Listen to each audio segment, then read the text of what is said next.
Many of you might be feeling a sense of hopelessness or at least distress these days. As we all navigate our lives, we hope this finds you as safe as you can be and feeling supported in taking care of yourself and those you love. Through it all, our mission is still the same: to serve the cause of love in the world. I'm Sienna. And I'm Toast. We've been partners in life, love, and music since 2001, and we believe life is best lived as a love story, your love story. After all, to love well is to live well. For more, check out siennaandtoast.com. But for now, here's this episode. Hey everybody, thanks for joining us. Now, if you listened to that intro, you might have heard Bear, our cat, very much agreeing that our priority is to bring the message of love to the world, as is his priority. Yeah, he just chimed in on his own, because even the animals are like, yes, humans. Yeah, he was agreeing. He gave us a thumbs up. Your love on here. Yeah. If you missed it, you just go back, start all over, and then turn it up, and you have to listen closely. You'll hear him. But he's in there. Thanks, Bear. Okay. Little cameo. So, how is everybody doing? How are you doing, Toast? You know, people do that in podcasts where it's more than one person. Okay. They ask the other person, so, Toast, how are you feeling? We really don't do that much. We don't care about how the other person's feeling. But I just did that, and I was like, oh, I don't know, that feels a little awkward, but I said it already. So, Toast, how are you feeling these days? Are we role-playing now? Well, Sienna. Okay, so my answer to how I'm feeling is ambivalent because, I mean, it depends at what level I am viewing and feeling from. And See, Bear feels agrees. the same. He very agrees. talkative. He's like, yeah, this is a really interesting time. So, you know, if I have this really high level, kind of orbital view, then I'm like, wow, this is like historic times, and I can find a sense of profundity in that. And then going to the very other end of the spectrum, I can feel guilty about spending time and attention on things like doing music, like creating, musical projects, because I'm like, there's so many other things with a capital T going on in the world, so it can be all over the place, which is probably one of the reasons why I have ramped up my dedication to more consistent meditation. Not just in the morning, but I'm trying to do mindful stuff at night, just to find some more equilibrium. Yeah. But what about you? See, now that's the polite thing to do. That's the decent thing to do, is to Instead ask. of just going on. Right, is to ask the other person. And so we would love to be ask a part of the original asker. Right. How they're doing after they've asked you first. So we're trying to bring decency back. So this is how you be a decent human being. I feel overwhelmed.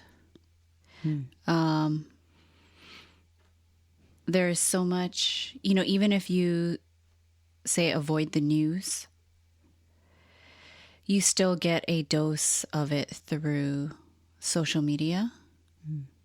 And if you follow the right people, the right people, meaning just people you trust, and you trust where they're getting their information from.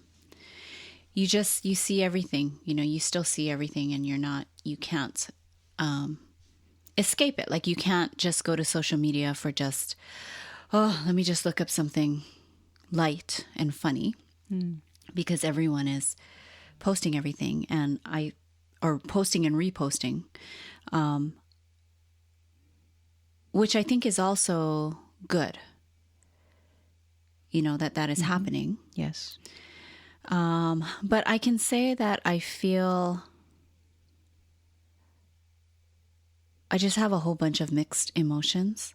Exactly. And I feel like if I let it sink in too much, then I could feel really depressed and really heartbroken and really sad and get stuck in that place. So I try not to hang out there, because feeling it is one thing. So I'm not saying that I don't let myself feel heartbroken and feel sad. It's the part that if I hang out there too long, I'm going to get lost in it. Yes. And I'm going to get lost and be on all the news things and reading and getting, and just getting all worked up. Right. Which I do think is necessary for some people who feel called to be an advocate that looks a certain way. Yes. Being an activist that looks a certain way. Yes. Being a protester that looks a certain way. Mm-hmm. So, but we're all here. We're all in this soup, right? And it takes all of the different types of us to be here. Yeah, some people are onions in the soup and some people are potatoes in the soup. And they're two very different things, but it takes both of them to make a good soup. Right. And so, when you... I'm sorry, go ahead. No, go ahead. What? I was going to say, I like how you explained that you feel all these different things and you can see how if you go down a certain path, like you see, it's kind of like you're at the fork in the road or the fork in the path, and you can see farther down the path. You're not, but you're not there. But you see, if you take the right path, I'm going to versus the left. Yes. Yeah, on the right side, you can see the path will take you into a barren desert with no water. So you better make sure that you take water with you if you go that way. But you don't have to go that way.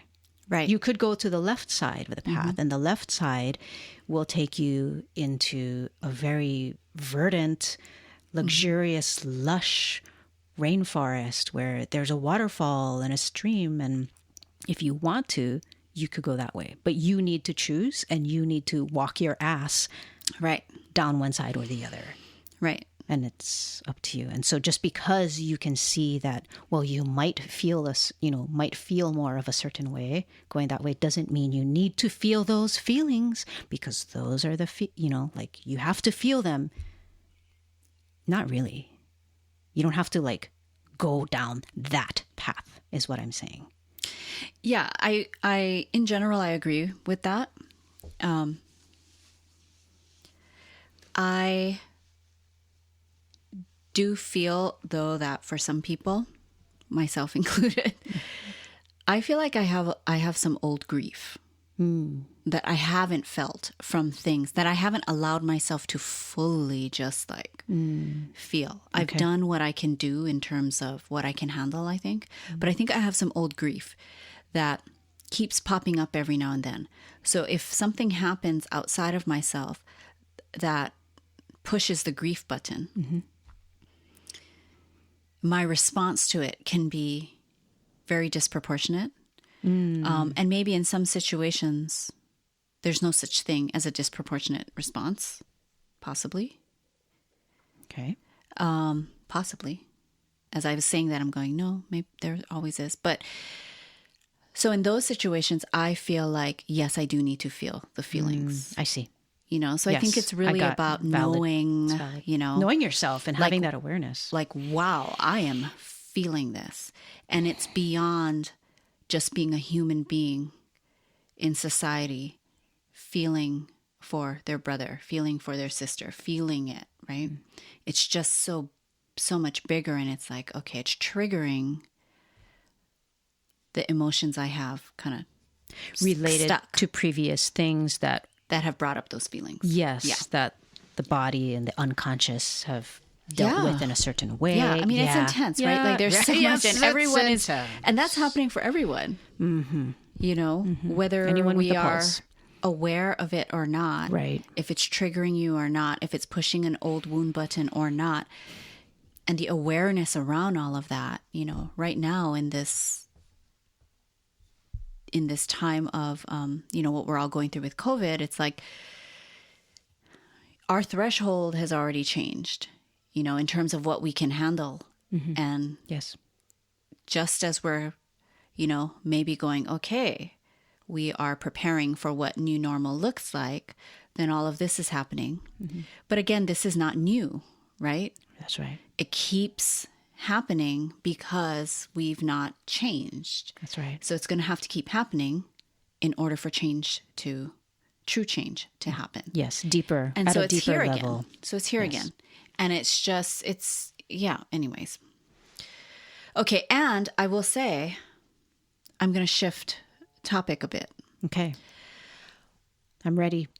We're ready for you. And this is real, okay? This is my real experience. I am quitting coffee. And Are you quitting? So right now, my threshold, like I can't handle it. Of Anything. all right of the now, times to anything. quit coffee, you choose now. Right. And let me clarify. So I'm not necessarily quitting coffee. I love the coffee ritual, but I am moving towards a Swiss water decaffeinated type of coffee. I am moving towards that so that I can have less, I can cut my caffeine intake. Mm. That is what is happening now, everyone. So I'm a little more, I'm kind of foggy. I got to be honest with you. I'm kind of foggy. I feel just this lethargy in my limbs. My limbs are lethargic. You feel like a wet noodle? And a wet noodle? And I'm just, I have this general sleepiness about me, and I just can't handle things. And you had a headache. First day I had a headache, yeah. It was a light headache. The first day, and you've been drinking more water to help your body. Mm-hmm. And I never used to drink coffee until Sian and I were together for 16 years? And then I finally started drinking coffee. Wasn't it more after we moved up to Portland? No, you had coffee in Torrance. Oh, gosh. Okay. Yeah. I also don't have a very good memory to begin with. No. Which is probably why you should have coffee. But I've been wanting to cut back too, so I'm switching away from so much coffee. I am also switching away from so much black tea and moving to more green tea. Which is not really a problem for you, because I know you love both. Not that much, yeah. But... Okay, so everyone, that's where we're at with all of that stuff. Okay. But I will say, I am looking forward. There is something I'm looking forward to. And it's nice to be able to say that when we are still quarantined here. I am looking forward to Toast's birthday. That's right, my birthday. Which is, when this is published, it'll be tomorrow. Okay. Which is, so I didn't even know that. Your birthday's on Wednesday. Not even keeping track. Yeah. Your birthday's on Wednesday. And I'm so excited to give you your presents. And I can't say what it is. I wish I could tell the listeners and not have you here. But anyways, I'm so excited. You have to have your own separate podcast. And I know. And, I got to say that this year in January, I was on a roll. I think we might have mentioned it. I was on a roll with buying presents for people. Mm-hmm. I being felt prepared ahead very of time organized. And being ready so that people's presents are on time. Yeah. And I just, well, that hasn't exactly happened, but got really organized, and it's been really nice because with everything going on, we've still been able to celebrate birthdays to a degree and to wrap a present that's already here because it's been here and to put it in the mail. Mm-hmm. So I've been so grateful for that, and it's really inspired me to continue that on next year in January. Mm-hmm. All of that to say, your birthday gifts are hidden and ready. Okay, I'm not looking for them. There is one thing that I did have to buy because I had it in my notes to buy it around this time. Okay, so anyways, and regarding a cake, so Toast knows what cake because It's a you lemon, approved it. lemon torta, Yes. something or other. Some kind of fancy It's pastry a lemon sounding cake. thing. Oh my God. I'm so excited to make it. I'm excited to eat it. I have everything. So. And, you know, speaking of these kinds of celebrations and being able to give gifts and during these times, the circumstances really intensify these kind of everyday gestures of kindness and expressions of goodwill. And I think the unrest and the incredible historic times we're living in now really help us to see how every single one of us being and making an effort to be decent and to express this kind of graciousness and goodwill towards our fellow man is important. Like that's making those efforts become even more important and become even more meaningful and even more powerful during times like this. Mm-hmm. So, and I do feel like we will be, in terms of how that relates to gift giving. Mm-hmm. Okay. I do feel like we are moving towards less being less gifty. Less extravagant in the material aspect of things. In the way of like what we choose to give to someone. Right. And I love that. Yes. You know, really finding that one thing, or making it. You know, we talked about making gifts. Hopefully we're all getting back to basics, right? Like what really matters. Yes. What is at the essence of what matters? Yes. And I will say that when, like back in March, when all of this was coming to light, like, okay, this is what's happening. This is what you got to do, people. This is what we're doing. I felt like, okay, there goes the year. Like everything that we had planned is like, that's it. Can't do any of it. And I felt like that probably for about, I would say like 6 weeks or so. Kind of feeling like, okay, well, I guess we can't do anything. Like, but I think what it actually did during this, you know, COVID time is that it actually really has revealed what our priorities are. Yes. You know, what my priorities are, what really matters to me versus what I think should matter to me. And it has in its way, you know, allowed the things that are most important to me to really rise to the surface. To get a fair shot.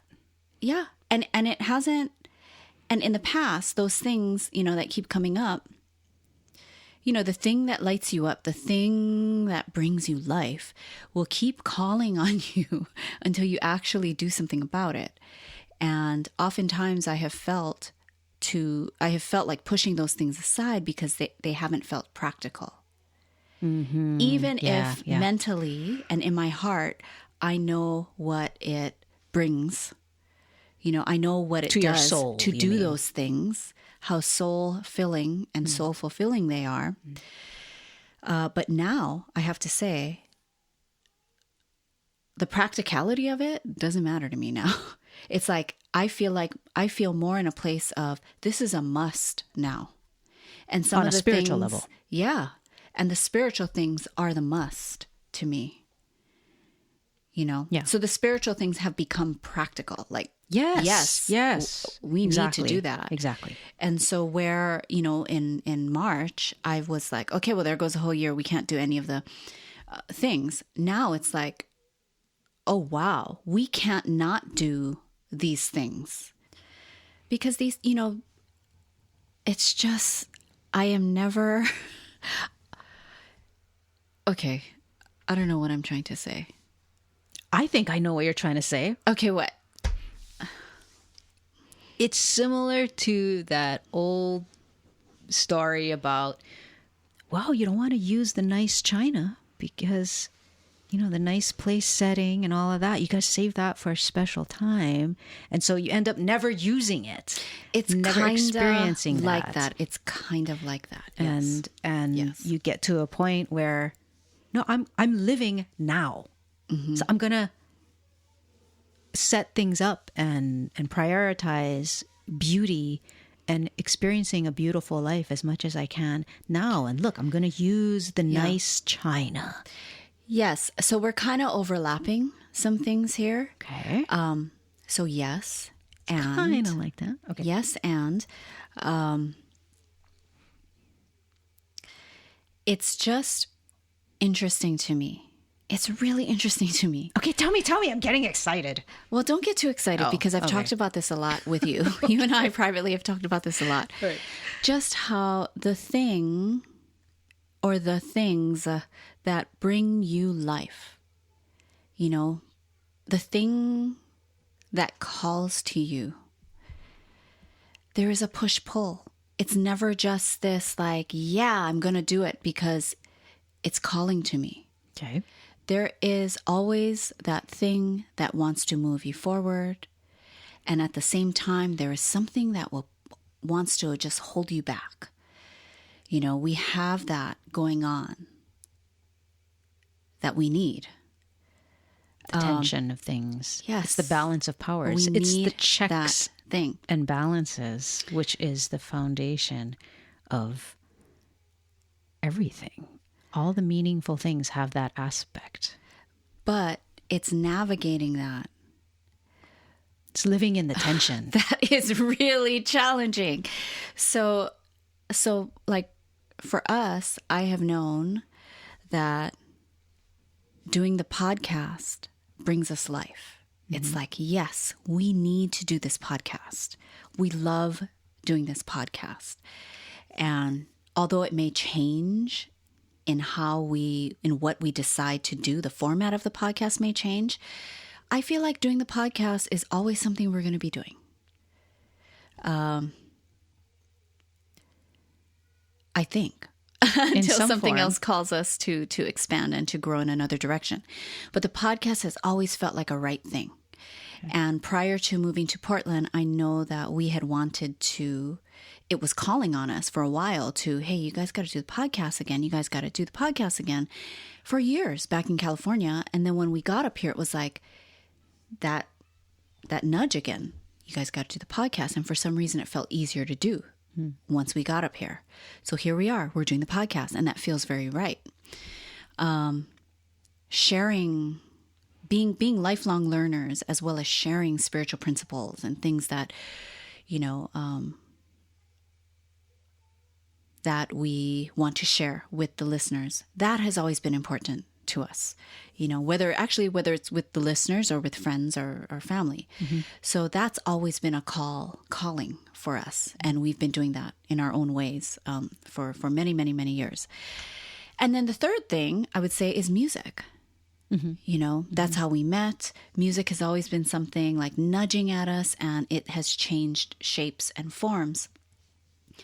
However, we are coming up now on our 100th episode of the reincarnation of the podcast since moving to Portland. And several of the podcast topics are spiritual in nature, I would say. So 1, 2, check. Answering the call, answering the nudge, answering the thing that brings us life. But here's this third one, that's music. And this one has been a little bit harder. There has been way more resistance, way more push-pull, way more like, can we do it? Can we not do it? Oh my gosh, it feels like too luxurious to be spending time on this. And in summary, I will say, but through COVID and this time that we're living in, it has actually really made the music calling so bright of a light. It's like you can't ignore it now. I can't ignore it now. It's like, hey, life is fleeting. This time is fleeting. Live it. Live in it. be in it. Have both feet in. What is the thing? This is the thing. This is the thing, Yeah. We have a good friend who does music. It's his full-time job. He does a lot of different aspects of it. And he has been using this time to create another album. Yeah. His own album. Which he was not planning to do, but because all of his gigs were canceled. Exactly. He's like, what can I do to be productive? And one of the things I've always admired about him is that he seems to have been able to kind of remain aware of what's going on in the world, but to be able to equally and very effectively put his head down and create beautiful music. Mm-hmm. Yeah. Yes. So he's our role model for that. Yeah. So in this, this new feeling or this surrendering, I think it really has been a surrendering to this thing that brings us life. It's interesting because I'll say that one of my old paradigms, or what's been in my head is always like, oh gosh, but it takes so long. It takes so long to write a song, to record a song, to put out a song. Okay. Like, oh my God, it just takes so long. Especially for us in the sense that we haven't been doing it as much as we used to once upon a time. Right. So there's so many aspects to like kind of brush ourselves off. Right.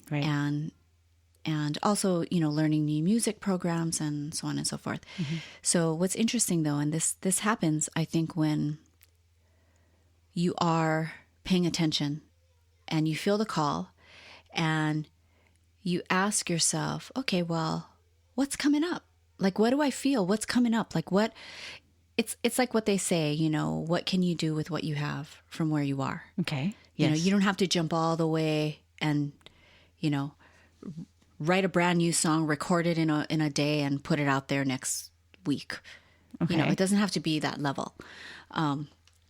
But it's like, what could I possibly do? And I remember Toast and I, we were thinking, and we had actually thought of this before, but we have some songs that we wrote so long ago that maybe we're kind of stuck in terms of like, how do we now bring this work to our listeners? How do we arrange this to where it feels maybe accessible, to where this experience feels, you just feel like something is stuck. We feel a little stuck.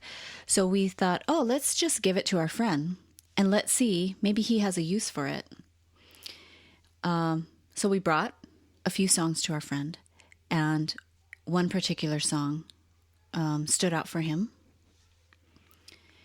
And so all of a sudden, and in his head down fashion, within the space of 9 days, I think he said. Yeah. 9 days. And then after that, yeah, so he took it, added his artistry to it, and sent it to us so that we could add background vocals. Well, actually, before that, when he was writing it, or when he was reviewing it, we had a phone call and kind of rewrote. We collaboration. Structured a few things, and yeah, just shifted a few things there. Yeah. And then he shared with us his arrangement. And we took about a week, less than a week, to go back and forth on the background vocals and add more parts.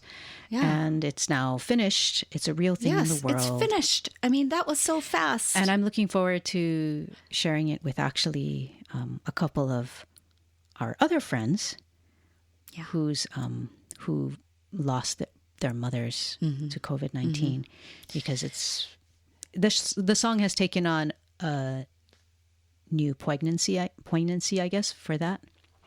Yeah. It's more, I think it's more blatant. What do you mean? The meaning of it. Like that direction. Before, I think it was left to, more interpretation. Mm-hmm. Now it really lays the tracks for the listener to go there. Yes, true. I can. think, Yes, yes. No, I know what you mean.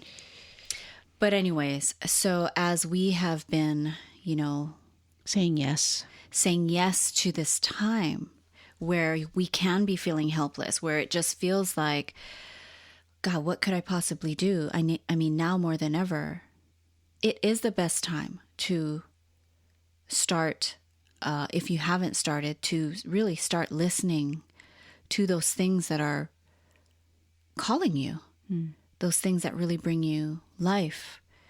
And I think it's powerful. I want to say again that the creation of beautiful things, whether it is some kind of actual art or if it's the art of interpersonal relationships, even if it's a service call with your bank on the phone, I mean, even that relationship of being kind and expressing your humanity, that's art. And creating a beautiful moment, that is an act of defiance and resistance and pushing back against absolutely the dark energies. Absolutely. So do it and keep doing it and know that you are being part of the light side of the force. Yes. And it's just like the whoever in the neighborhood is leaving those beautiful hand-painted rocks with messages on them. Someone might be like, why are you spending time painting rocks? But the beauty and the awe that people have who find them, who go, what? It's just this random act of kindness. That's right. It's That a nice started china, from man. someone creating beauty and literally putting it out there in the world. Okay.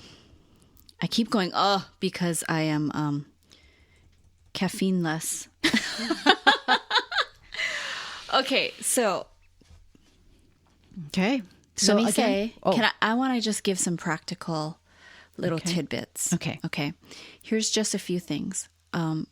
First thing, 3 things. Number 1, do not underestimate the power of flower essences. Again, we have to say, just Google. You can find it on Amazon. Rescue Remedy. Buy that, or buy something called 5-Flower Remedy from Flower Essences Society. We prefer the latter, but these flower essences really can help to bring the mind. I said bind. This is, foggy. Mind. Flower essences can really help to bring the mind, body, and spirit back to equilibrium. Bring you whole again and fill those parts of us that are just feeling empty. And so Rescue Remedy, 5-Flower Essences, they really help to bring us back to a state of balance where we're not having to experience so much of the stress. That's number 1. Number 2, don't underestimate the power of organic lavender oil. Use this. You can get lavender oil everywhere. Okay. You have to just take sniffs of this. Sniff it. do the natural drug. And the last but not least, do not underestimate the power of taking deep breaths. I think this is probably one of the most underutilized tools. And water. And drinking water. Hey, I wanted 3. Oh, you're putting 4. sorry. But these things really are underutilized, but especially the breathing, because you don't need to buy anything, right? Right. Just take your deep breaths. You can do box breathing, any kind. You just do any kind of very deep breathing. Yeah. And I swear to you, this really helps to calm your fight or flight nervous system. So just don't forget that. Yes. I have experienced meditation as being like, you know how they say, focus on your breathing, right? That's a common thing. Yeah. But I've kind of like flipped that around in my experience of it and felt more like, I'm going to just allow my mind to be massaged by my breathing. Instead of using my mind to focus on my breathing, just like, it's a massage for my mind. And just, you kind of lay back and relax and let your breathing do the work, you know? That's what I love. It's like we're all so different and different things work for different people. And there's no shortage of things to try. I mean, it's great. It's like there's so many things. That's true. Yeah. And you just share like, hey, this worked for us. You try what worked for you. And it's like, but then we just need to remember what actually works for us. And know that it might change over time. Right. Yeah. Again, going back to staying awake and aware. It is a beautiful thing to be awake and aware. So until next time, this is Sienna. And this is Toast, reminding you, inviting you to keep on living your love story.